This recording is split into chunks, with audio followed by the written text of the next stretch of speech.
Today's memories are about scorpions and underage driving. This should be fun.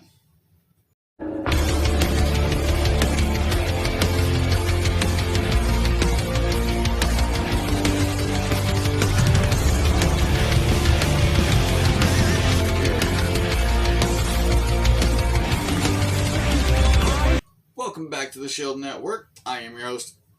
Normally this is where I would say Bad News Harris, but thanks to my cats, all of my shirts besides this one are completely covered in hair. So, welcome back to the Shield Network. I am your host, Bad News Harris, and this is episode 6 of L.O.R.E. Today's bad memory is me being the happy-go-lucky, playful kid I was that I've described over the last 5 episodes. Outdoors, being playful, not being too much of an inside kid outside of watching Power Rangers. And ironically enough, I was outside acting like a Power Ranger outside of my house. And, I was only wearing a pair of socks, and when I stepped off of my porch, I had the most excruciating and most powerful, painful sting and many other negative physical feelings shoot from my left foot all the way up. I didn't know what the hell had just happened. I immediately started screaming because how else do you react to something like that? It felt like I stepped on a nail. Which, by the way, before this, I had actually stepped on a nail intentionally. I wanted to see if my shoe was thick enough to block my foot. Newsflash, it was not. But the point is that the nail didn't hurt because I slowly put my foot through it and I didn't feel it. This, I felt every bit of the pain. I was screaming bloody murder. My mother was nowhere to be found. My brother and sister were freaking out, and my dad ran out, grabbed me, picked me up, and took me inside. And when he put me on the couch, he asked what was wrong, and I said it was my foot. And he grabbed my foot and started looking, and he had I'm not going to say the weirdest look, not going to say the worst look, but he had one scared looking look on his face, because he told my brother to grab tweezers, and as soon as my brother brought them to him and he started piecing out, he started pulling stingers out of my foot. Because apparently, I had just stepped on a nest of scorpions. Yeah, so imagine those little bitty hooked stingers just stuck inside the bottom of my foot, where my dad has to blink, blink, blink a few of them, because they were still in there and the venom was flowing. Whew! It was, without a doubt, up until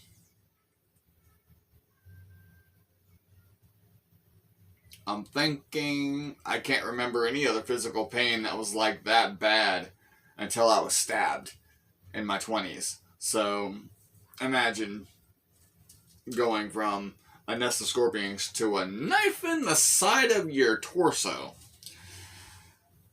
Yeah, those are vastly different feelings, but that'll be an episode long into the future. Point was that it wasn't pleasant, and I had gone 3 for 3 with my first experience as being with admittedly phenomenal animals, but thanks to the experience I just had with them for the first time, the phobia had officially set in. Because my dad showed me what they looked like. He went out and found where the nest was, and figured out that it was my fault, that because I kind of jumped off the porch and boom, it was there. Okay, not necessarily my fault, but you get the point. I invaded their territory off the porch. I didn't know they were there. They didn't know I was there.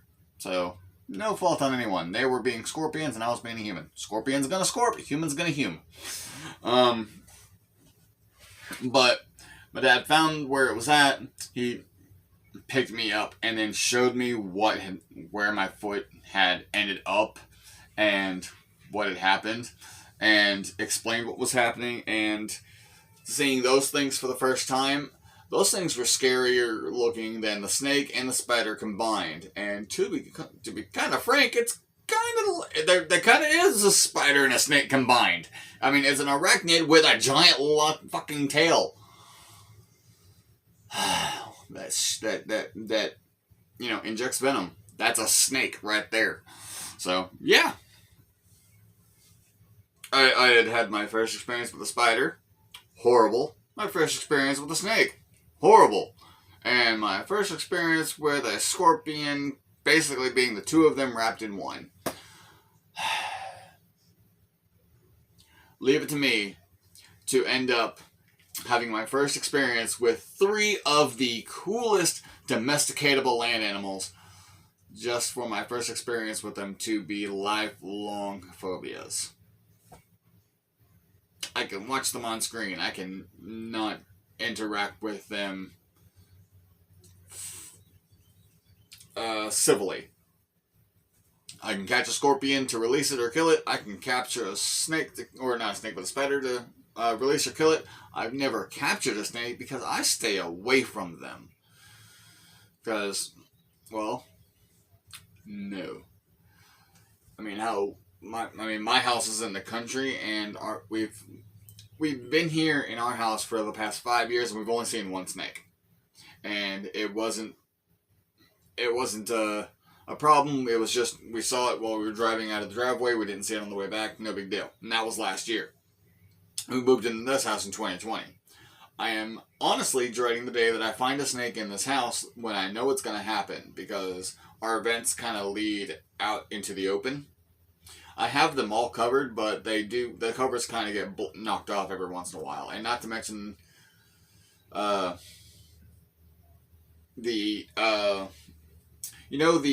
lint trap hose from your dryer that leads from the dryer to the outside of the house? Yeah, I've got that to worry about too. So, anyway, not the point. Point is that my first experience with scorpions was actually a lot worse than the first two, because this was first-hand experience, first foot experience. Because the spider didn't bite me or anything, it was just crawling on me. The snake was fighting Matt's stepdad. These were defending themselves from me. So, it was admittedly the worst of the experiences, physically speaking.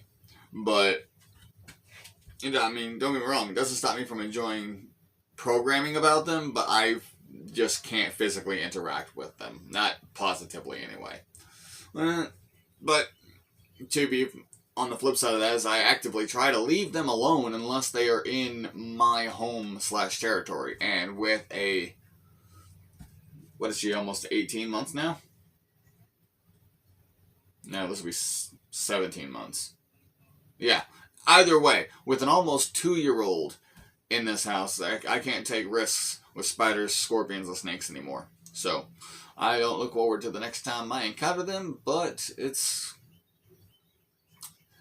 Dad's gotta be the man, and I will protect my family from them, even if I have a phobia of them. Today's good memory, once again, is about my dad. And I think this is a memory that most of us have, or at least a good chunk of us have, whenever we're kids, and that's our parents putting us on their laps to let us drive their car. And mind you, this was something my dad did with all 3 of us kids, my brother, sister, and myself. It really just depended on who was there to meet him at the end of the neighborhood. And more often than not, it was me, because I enjoyed spending time with my dad more than anyone else in my family. So, but mind you, it wasn't really that long of a drive, and it wasn't me sitting in the driver's seat alone, of course. I was 7 and 8 years old. That wasn't going to happen. But we had this Cutlass-like car, and my dad loved to scooch his seat back, put each of us on his lap, and make sure that he used the brake and accelerator while guiding us on how to use the steering wheel and use the gear shifts whenever we would park. It was so much fun, and mind you, it was only for like 200, 300 feet, because it was And where we were at was, there was this church area here, then a line of emptiness until it was house, house, house. And there was like maybe 20 yards in between each house. And mind you, I'm pretty sure we were the only non-vacant house. I'm pretty sure the other two didn't have anyone in them because I had never interacted or seen anyone from them. It was always just from the area behind where Matt's neighborhood was. And so Dad would pull in, and if any of us were up towards that area of the pull-in, he would stop, pull us into the car, and just let us drive that straight line down until we got to the house. It was never out to the street. It was always just going in because there was never anyone coming out. It was fun. That's how I got a fascination for driving. It's how I got fascinated in learning how to back in, because my dad was a truck driver, like I've said for the last 5 episodes, and he had a thing about bringing his truck home and sometimes even backing, like turning it around just to back it and angle it so he can drive straight out. And I had always been fascinated with backing in a vehicle because it looked like so much fun. And then my dad taught me how to do it, while we were doing the whole in-lap steering thing. And then when I grew up, that was one of the first things I learned how to do. It was the most fun part of my driving tests. Hell, every once in a while I take driving tests just so I can do that. Parallel parking is so much fun.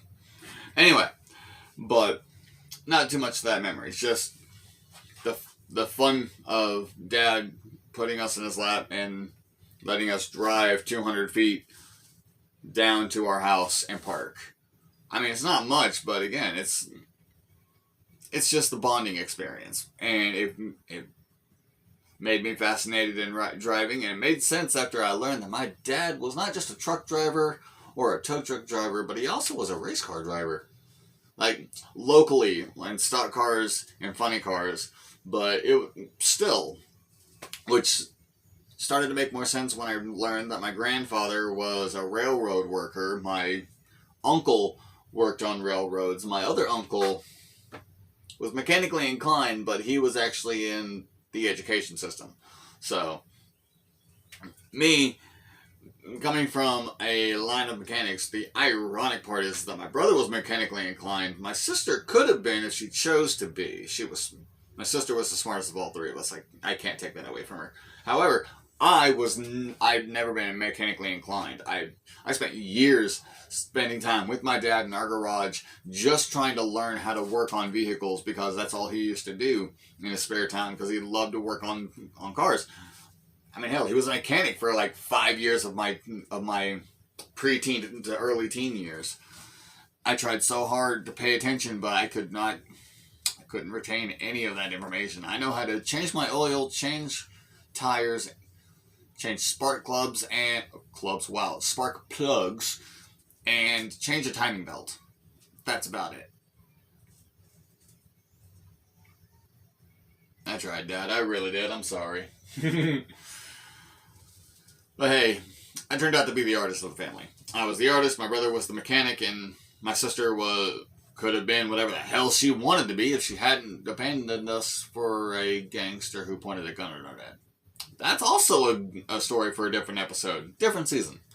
But today's memory was about the driving, which was so much fun, and I miss doing that. My dad even tried teaching me how to drive when I was a teenager, but I ended up teaching myself. But that was no big deal. I mean, it's okay. At that point, he was already disabled and wasn't able to drive a whole hell of a lot, so it makes sense. I guess the final thought is more of a moral of the story, and that's watch where you're going, no matter what age you are. You might end up with a bunch of stingers in your foot. On the flip side of that, when it comes to spending time with your parents, just take advantage of the time you have with them. That's really it. Thanks for joining me on this episode of Lore. We are 6 episodes in. We got 3 episodes to go. 7, 8, 9, 10. Okay, so 4 to go. Either way, thanks for joining. Like, share, subscribe, ring the bell, and I'll see you guys next video. Bye. Bad News Harris out.